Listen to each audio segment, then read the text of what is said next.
A few years ago, I heard about dark retreats, and these are retreats in which you isolate yourself in a dark room for a number of days, however long you want to. And it's total sensory deprivation, complete darkness.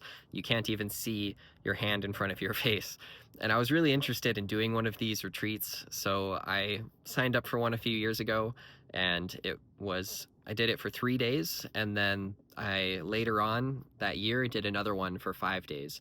So I want to share a little of my experience and some of the things that I learned during these retreat experiences. So one of the weirdest things I think that stood out to me was how different my perception of time was, and it connected to just my perception of time and life in general. But in this dark room, there's no light, there's no clock, there's no way to tell what time it is. So whenever I would go to sleep, I would wake up and I would think, was this 20 minutes that I slept, or was this 8 hours? Is it nighttime or is it daytime?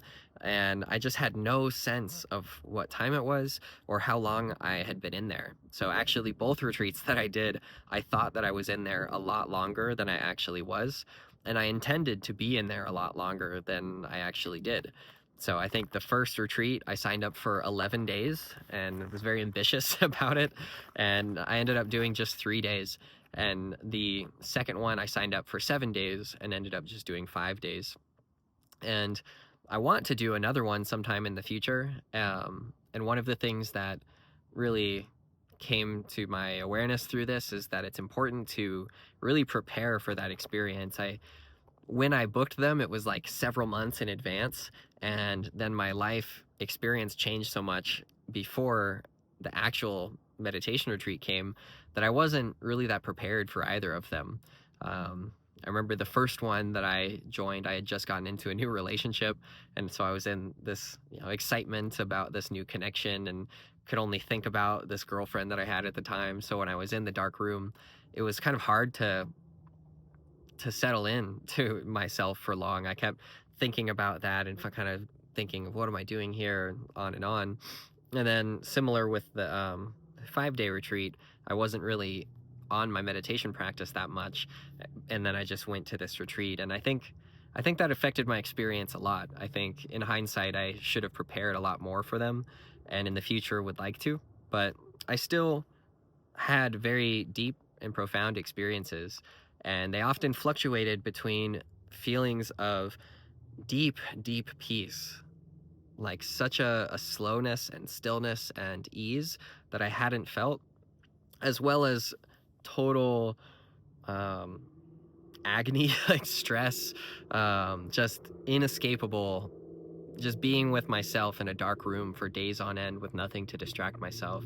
So I ultimately, through both of them, especially the second one, which I guess I'll speak on more because it was more recent, I have a kind of fresher memory on, I would just meditate a lot, like just sit and meditate. And I had done a lot of meditation retreats before, and I wouldn't recommend this practice for anyone that hasn't done deeper meditations, because it can be quite challenging. But I remember one of the first things I felt initially was like a really deep peace, just like total separation from everything in the world, like all of my problems, all of my responsibilities, all of the things in the world that I have to navigate. It was like a total removal of myself from these things, which felt excuse me, very freeing at the time to just be alone in this dark room and have silence, have nothing to do, nowhere to be, just being. And that was, I think, on the positive side, what I got the most out of it was a lot of experiences of just being. So I would sit in meditation for hours and just be. And my mind would go, I'd let it go, I'd come back, and there would be periods of time where there was no thought, and I was just being, just resting in this pure awareness and peace. And that was really enjoyable, to just sink into that feeling of just being. But then I would get restless or a little sore or something, and I would want to get up. So I'd stretch a little bit, stretch, kind of work out, like do some push-ups or something like that. And then I'd sleep. I slept a lot. I'd take naps, you know, wake up, lay in bed, just pretty much alternating between sitting, meditating, doing a little bit of stretching or working out, and sleeping. And I did that for days, and the time went by so slow in there. And sometimes I would feel like I could be in here for weeks. This is so peaceful, so blissful. And then I would, you know, not much later after, be like, I need to get out of here immediately. And it was a constant wrestle with my mind. It's like my mind became I became very aware of my mind, and my mind became very loud. So I would see pretty much from like day 2, day 3, I would see my thoughts start thinking about getting out of there. Like, oh, well, I think I've gotten what I need from this experience. I don't think I need to force it. And I would notice that it was part of my mind that was uncomfortable and seeking to get away from this experience. And so I'd see it for what it was, and I wouldn't entertain it. But that voice would just get louder and louder. And it started to sound pretty convincing, like, oh, maybe I have got what I need out of this, and I don't need to be in here, you know, that much longer. And I think it was ultimately that inner dialogue and voice that eventually made me leave. I remember one day just feeling like I had meditated for hours every day, you know, slept all day, and it's like I don't want to sleep anymore. I don't want to sit and meditate anymore. I just want to be out of this place. And you know, in hindsight, in experiences I've had like these, I think it's at those moments where there can be a really big breakthrough, where it's like you're at your edge of discomfort, and instead of giving in to the discomfort and like seeking out comfort, you just stay in it and stay in it and stay in it.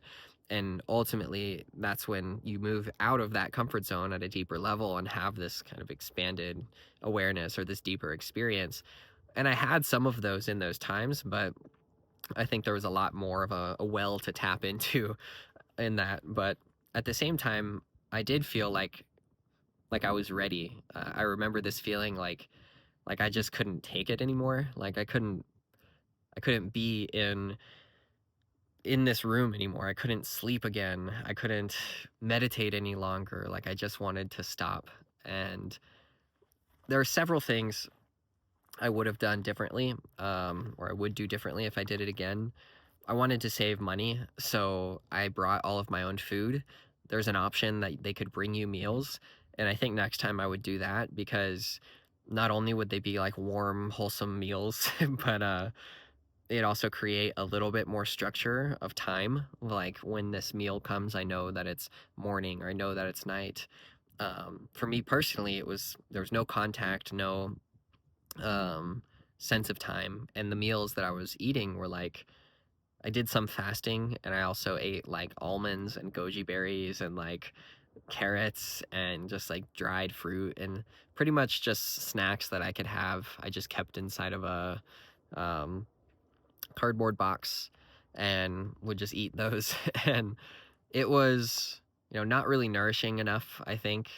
Um, but yeah, so I'm thinking too about, you know, one of the main questions I get from people is like, well, how did you go to the bathroom? Or how did you feel being in darkness? Or, you know, was it scary being alone in the dark? And to be honest, I never felt any fear about the darkness itself.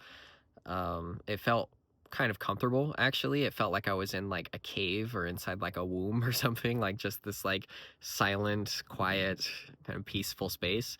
And it didn't freak me out to be in the dark, and navigating in the dark was a little weird at first, but became very easy after a while. Like I remembered how many steps it was to the ladder to the bed, or to the area where I did meditation, or to where there was a toilet. So on the bathroom note, the toilet was there was a toilet in the room, so I would just sit down every time, you know, and that was actually pretty easy. Um, so yeah, I didn't find navigating in the dark to be that much of a challenge.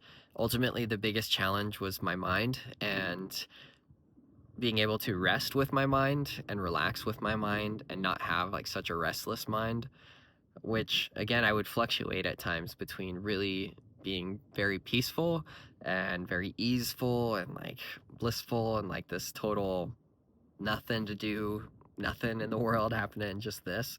And then this feeling of like, okay, I'm kind of done with this now. I want to have some kind of stimulation or some kind of anything to do that's not just sitting and meditating.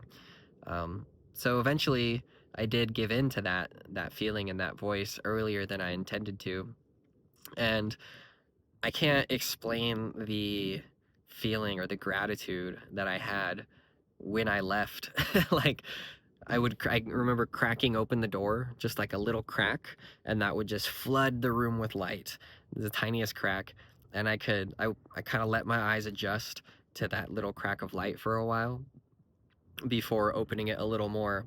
And I was in this beautiful cabin, this like dark retreat room cabin in the forest. So when I actually came out and looked, it was morning time, and it was so beautiful. Like I had never appreciated light and color so much. It was like the world came flooding back to me, and I just had this deep like tears of gratitude, just like I'm so thankful for life, for light, for the ability to see, for the beauty of nature, for light and the sun and the days. And I was just so overjoyed to be back in the world. It was like this total removal from everything gave me such a deeper appreciation for life. And I felt so much peace and like non-reactivity after both of my dark retreat experiences. You know, there were some times where it was challenging in the retreat, but when I left the retreat, I was like totally zened out, totally at peace, not reactive to anything, just like grateful to be here in the light. And that was a really great feeling. And similar to what I felt in the retreat that I carried out of it was the peace that comes from just being. Like, I don't need that much stuff to be at peace. And my mind forgets this, you know, all the time. And I thankfully remember it more and more regularly. But I don't think we need, but I can only speak for myself. You know, I don't need much to be happy, to be at peace. Like just sitting alone in that dark room, there were times where I experienced some of the deepest peace I ever felt because there was just nothing. There was no sound, no sights, no talking, nothing to do, just total being, and just trying to sink deeper and deeper into that feeling of just being. And I did that for hours, days on end. And so when I left the retreat, I was able to carry that with me for a while. You know, I think get caught up in worldly things and the mind and all these things again, so it's not quite as potent as it was in that retreat. But something definitely shifted in me through both of those experiences, especially immediately afterwards, where my whole theme of like life was just being. I don't have to do anything. I don't need to force things to happen, but just be open and just appreciate all the beauty that's around me that I get to see, and just being thankful for each experience that I have. It was like the taking away of everything made me then appreciate everything again. So just kind of removing myself from the world and then entering back into the world, I had this deeper appreciation and gratitude for the world. So that's really a brief summary or reflection. I think it's 13, 14 minutes already. It's hard to speak about some of these experiences that are so personal, that, you know, last multiple hours or days, and happened years ago. So yeah, I just felt like reflecting on it a little bit and sharing about my experience. It's something I would definitely recommend for those that feel the call to do it, but something that I wouldn't recommend if you don't have much meditation experience, because, you know, not to say it's not possible, but it's definitely a challenging experience, I found. And again, it was a fluctuation between feeling very easy and joyful and then feeling really challenging and difficult, because I think time was one of the weirdest things, just the perception of time, not being bound by light, the sun cycles, or by the clock and the digital. You know, it's like you're kind of in the space of no time. And that's very strange, where things can feel like very long, or they can feel very short, or just the whole the whole perception of time was probably one of the weirdest things that I noticed in that whole experience. And one of the things that I didn't get to experience that I kind of wanted to, and part of what makes me interested about doing it again, is they say that after like 5 to 7 days, so I was right on the cusp of it, but 5 to 7 days, your brain starts naturally secreting DMT, and you start having all of these visions and different kind of hallucinatory, like psychedelic experiences. And I was interested in that, but it was quite a bit of work to get just to 5 days, so I couldn't imagine what it would be like, but it seemed interesting. I didn't have that many visions personally. It was just a lot of working with my own mind and emotions. So, anyways, that's all I've got for now. Thank you for listening. If you have any specific questions about it or any interests, I'm happy to answer any questions in the comments or any messages, because I know after I had this experience, I got a lot of questions about it from people. So I'm happy to share more about my experience or any resources if you feel interested in doing a retreat. So, yeah, thank you for watching. Much love and peace to you.